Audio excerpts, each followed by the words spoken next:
The U.S. government could default on its debt, not because it ran out of money, but because of a political fight over something called the debt ceiling. Sound crazy? It's happened before, and it could happen again. In this video, we're breaking down what the U.S. debt ceiling actually is, why it keeps coming back into the headlines, and why, despite the chaos, some people still support it. Whether you're trying to understand Washington gridlock or just wondering how it affects your money, this one's for you. What is the debt ceiling? The debt ceiling is a legal limit set by Congress on how much the federal government is allowed to borrow. That's right. It's not about spending more money in the future. It's about paying for things we've already agreed to. Think of it like this. You go out to dinner, enjoy your meal, get the check, and then decide whether to pay for it. That's how the debt ceiling works. Congress approves spending and tax cuts and later has to vote to borrow the money to pay for them. So when the ceiling is hit, the U.S. can't issue new debt. That means no more borrowing to cover expenses, like Social Security, military pay, or interest on the national debt. And if Congress doesn't raise it in time, we could default. The debt ceiling dates back to 1917, during World War I.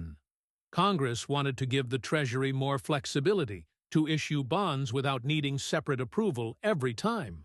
So they created a total limit on debt. Over time, that cap evolved into the modern ceiling we know today.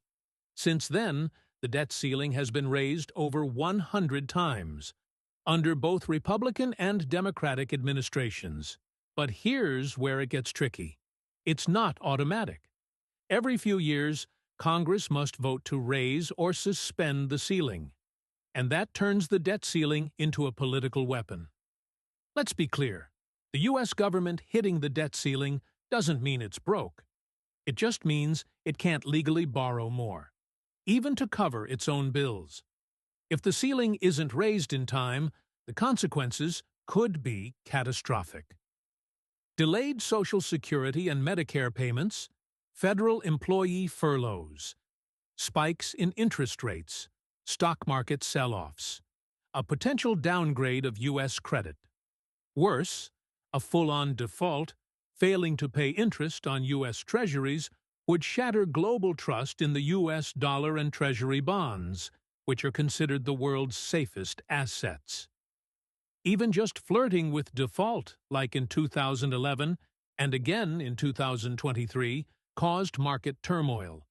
So if the debt ceiling is so risky, why keep it?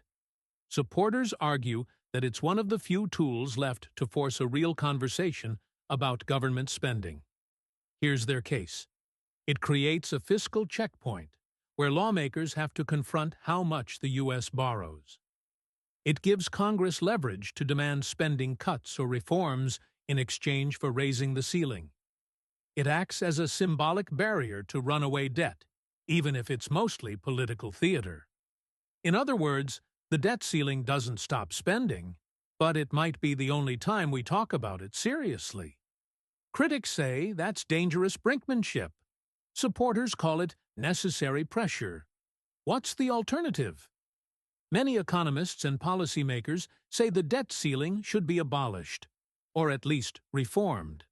Some ideas include automatic debt ceiling increases tied to approved budgets, giving the Treasury unilateral authority to issue debt, or even declaring it unconstitutional under the 14th Amendment's promise to honor public debts. These reforms would prevent last-minute standoffs, but would reduce Congress's power to rein in borrowing. So it's a trade-off: fiscal control versus financial stability. You might be thinking, I'm not in Congress. Why should I care? Here's why. Interest rates. Even a debt ceiling scare can raise borrowing costs for mortgages, credit cards, and student loans. 401ks and stocks. Markets hate uncertainty. A ceiling crisis can wipe out retirement savings in days. Government services. A breach could freeze federal programs or delay checks you depend on. The dollar's value, global trust in the U.S. economy keeps our currency strong. Debt ceiling drama weakens that trust. It's not just political drama, it's your financial reality. The U.S. debt ceiling might sound like a boring accounting limit, but it's actually one of the biggest risks to the economy.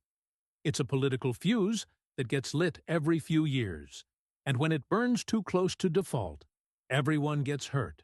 Yes, we need to have honest debates about debt and deficits, but do we really need to risk economic collapse to have them? That's the question we all need to ask.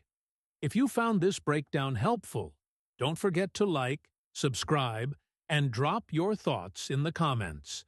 Should the U.S. abolish the debt ceiling?